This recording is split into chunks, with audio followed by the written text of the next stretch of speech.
Hello folks, Chris in Central Pennsylvania. So I'm not really sure what I'm supposed to say about this. Do I have empathy? Sure, I have empathy. But at some point, adults must be responsible for themselves. And what I mean by that is I continue to get emails from people who are claiming that they've been swindled by this guy, Johan Fundemeva, the guy who came up to one of my meet and greets and asked to take a selfie along with dozens, if not hundreds of other people, and I graciously allowed that. And then he went and lied about me online, whatever. I don't know this guy from Adam. I just know that he tried to contact me early on, and he claimed that he could put you on a list to get you at the front of the queue. And I guess suckers are born every minute, and if that offends you because you were swindled, well, sorry, not a personal attack, just a statement of fact.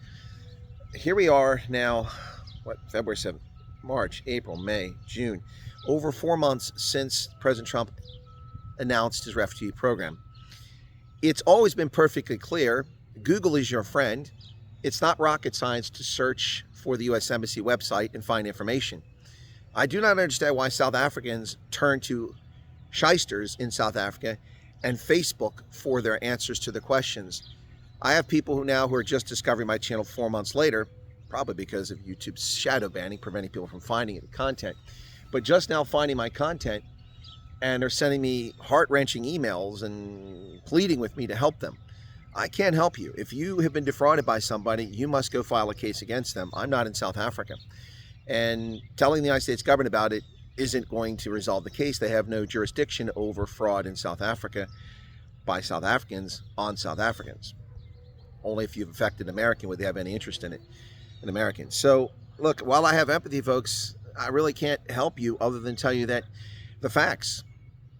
Go to za.usembassy.gov. There, right on the front of the page, tells you the program. Click on the link, it'll take you there.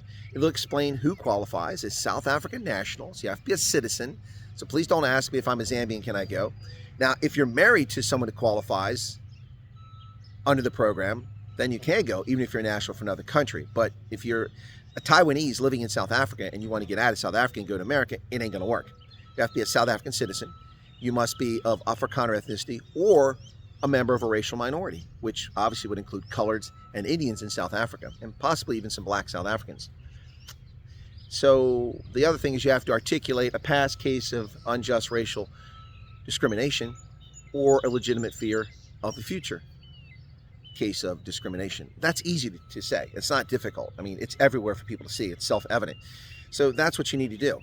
And there is a piece, well, there's a link there that takes you to a statement of interest. Now, I don't know definitively, but I'm pretty confident based on the information I have from the U.S. government and from how the program is run and how I accurately analyzed this as it was unfolding early in the stages and said this looks like a proof of concept, a pilot project, which is what it was initially.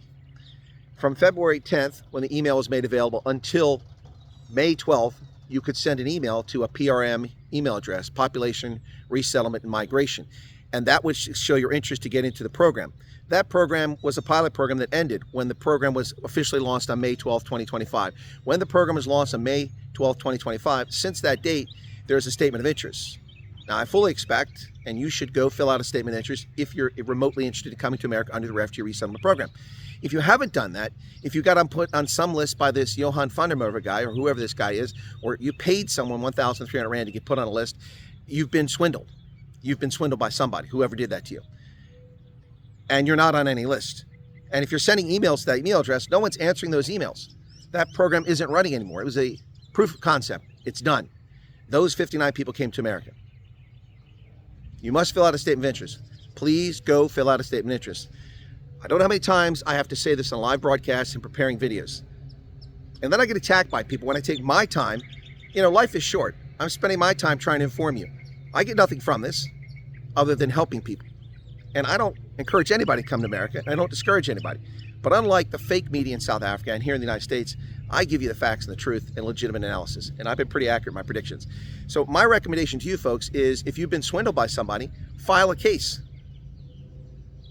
Or just take your lumps.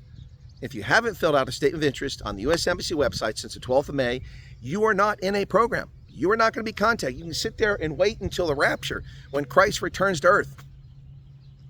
And you will not be called. That's my expectation. Good luck to you folks. God bless.